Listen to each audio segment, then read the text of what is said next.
আব্বা, বন্ধুদের সাথে বেড়াতে যাব। 10,000 টাকা লাগবে।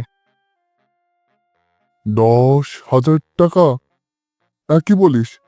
বেড়াতে এত টাকা লাগে নাকি? ইয়েস, মানে হ্যাঁ। তোদের মতো বয়সে আমরা চর অঞ্চলে বেড়াতে যেতাম।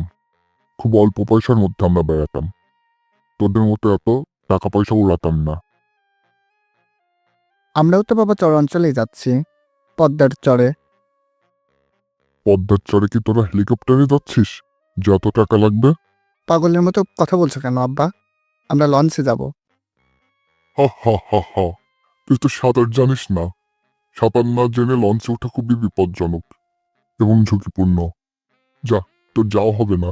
তুই বাড়িতে থাক। আব্বা, তুমি গত মাসে বিমানে চড়ে লন্ডনে গিয়েছিলে। তুমি কি উঠতে জানতে নাকি?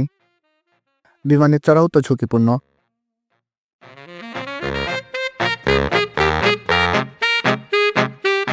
বন্ধু, তোর মাথার উপর এটা কি? এটা তো কলা মনে হচ্ছে বন্ধু। ওই দিকে তাকা বন্ধু, দেখ তোর কলাওয়ালা।